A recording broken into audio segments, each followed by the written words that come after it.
using HTML, CSS, and JavaScript. So let's get started. All right, let's do this thing, everybody. We have a lot of buttons to create, but we'll need a container. I will create a div element. The div element will have an ID of calculator. Within this div element, we'll create an input element. The input element will have an ID of display to display the numbers that we type in. I don't want somebody to enter in some text for the display. I would like this display to be read-only. I will add the read-only property, so we can't type in anything even though I'm trying. I will create a nested div element that has an ID of keys for all of the keys. We need to add a lot of buttons. We'll begin with the first. I will create a button element. The text on the button will be plus. I will set the onClick attribute of this button to be a JavaScript function. We still need to define this function. Eventually, we'll create a append to display function. We have one argument to pass into this JavaScript function, a character of plus. That's our first button. Let's copy this button and paste it 13 additional times, if I counted right.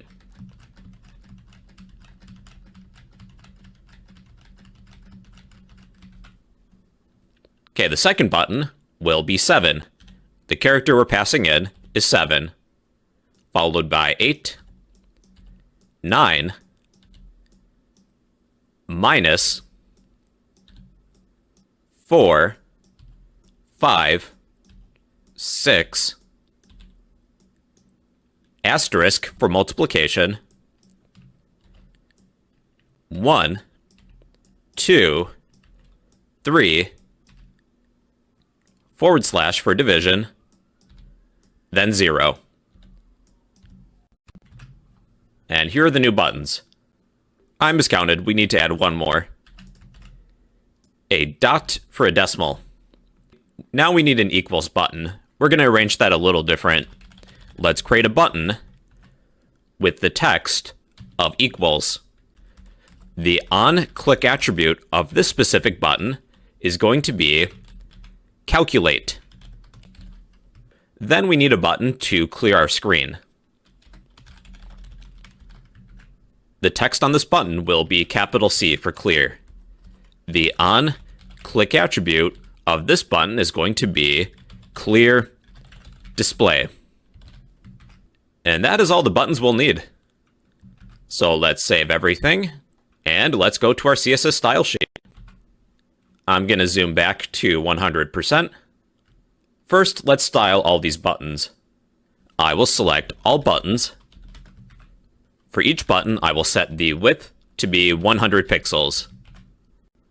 The height to be 100 pixels, so they're even. I would like rounded buttons. I will set the border radius property to be 50 pixels, so they're circles. Let's remove the border. Border, none. I'll change the background color of the buttons. Background-color. I'll use HSL values. I'll set the lightness to be 30%, so they're darker. For the text of the button, I will set the color to be white. For the font size, I will set that to be 3 rem. Set the font weight to be bold. Then when I hover my cursor over one of the buttons, I would like my cursor to be a pointer. Cursor, pointer. Now we have to arrange these buttons properly. Let's select the ID of keys. Keys is a div element that's containing all of the buttons. This element. All of the buttons are within. To arrange these buttons in a grid, we can set the display property to be a grid. For this calculator, I would like 4 columns. To do that, I'll set the grid template columns property to be, we'll use the repeat function of CSS. I would like 4 columns. Then to arrange these buttons evenly, you can use 1FR. FR stands for fractional unit. 1FR indicates that each column should take up an even amount of space. So now we have columns of 4. If I were to set this to 3, we would have columns of 3. But I'm going to use columns of 4 because I would like all of the operators on the left-hand side. I'll set the gap to be 10 pixels. That is the gap between each of the rows. Then I'll add some padding of 25 pixels. That's padding around the keys. Let's select the ID of calculator. I'll add that to the top to keep everything organized.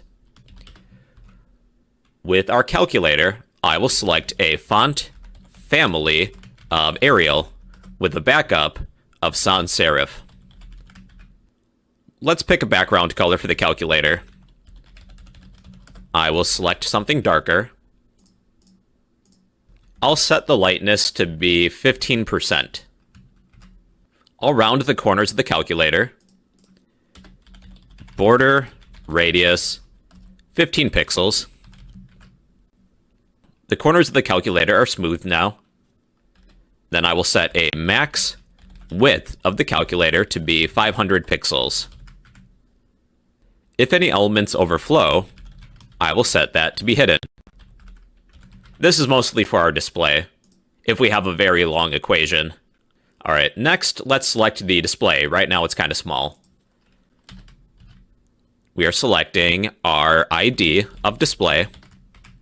Let's set the width to be 100%. I'll add some padding of 20 pixels.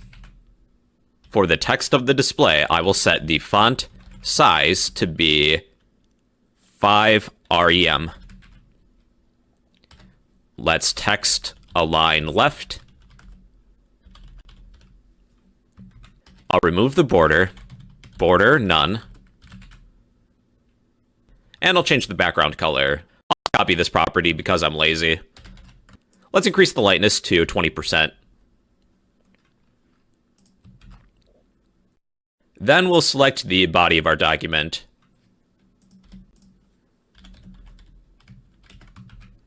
I will remove all margin, margin 0.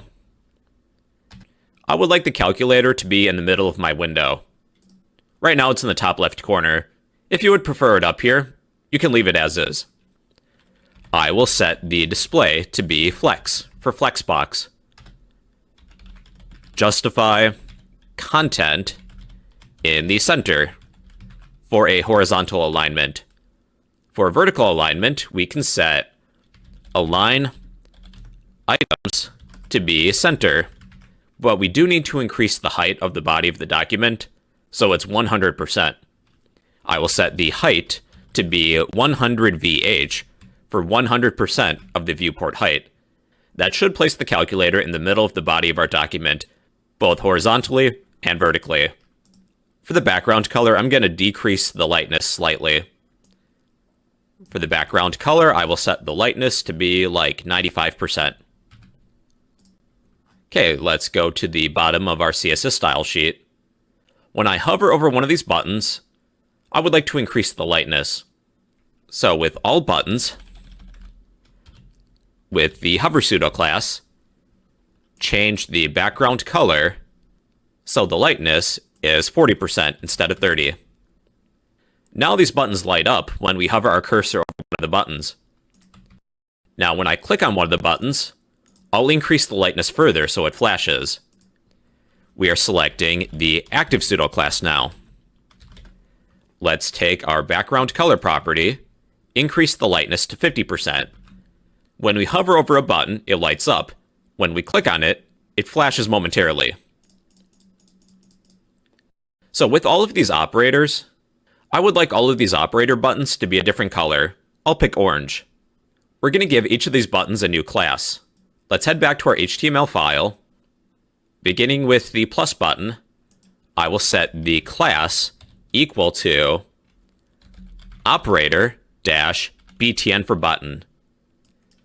So let's copy this class, paste it for our minus button, multiply button, divide button, and the clear button.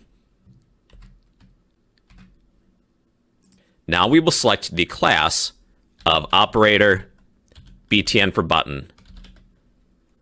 Let's change the background color. I'm going to set the background color to be orange. I've already pre-picked a color. When I hover my cursor over one of the operator buttons, I would like the color to be a lighter orange instead of gray. Let's take our operator button, access the hover pseudo class. I'll increase the lightness to 65%. Then when I click on one of these buttons, I would like the lightness to increase further. With the operator button class, with the active pseudo class, increase the lightness to 75%. So when I click on one of the operator buttons, it's going to flash momentarily. Alright, and that is all the HTML and CSS that we need. Now we just need to add functionality. Let's go to our JavaScript file. For our JavaScript file, there's not a lot we have to write. First, we need to get the display element. So what was that ID? Display. Const display equals document.get element by ID, get the ID of display. We have three functions to create. A function for append to display, calculate, and clear display. These three functions. Function append to display. There is one parameter, input, because we were passing in a character when we call this function. Then we have a function to clear display. Then a function to calculate.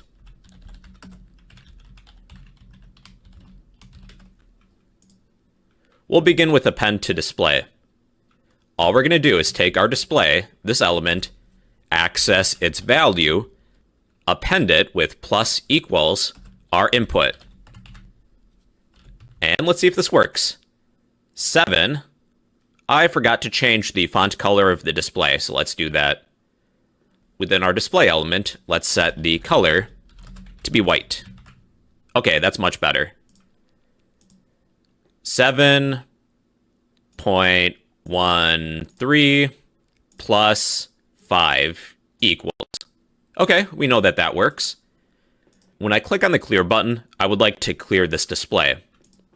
Let's access our display element, access the value property, set it equal to an empty string. 3.14159. When I hit clear, it should clear the display. Lastly, we have calculate. Let's take our display element's value property, set it equal to. Now we're going to use the eval function. The eval function takes an expression such as 1 plus 2 plus 3 and evaluates it and gives a result. It's kind of like it's its own built-in calculator, so to say. Evaluate the value within our display. Display.value. So if I add 3.14 plus 1.01, I'm given a result of 4.15. Now, for some reason, if we get an error, for example, 7 plus equals, well, we have a problem. Let's go to our console. We've encountered an uncaught syntax error because we never finished our equation. In the last lesson, we learned about error handling. This is dangerous code. It can cause an error. Let's surround this code with a try block. We will try this code and catch any errors that happen. So we need a catch block now. Catch any errors. We will change the value of the display to equal some text of error. All right, and that should work. 3.14 times equals, that results in an error. We can clear it and then start over. What's 1 plus 2 plus 3 plus 4. That would be 10. All right, everybody, so that is a calculator program you can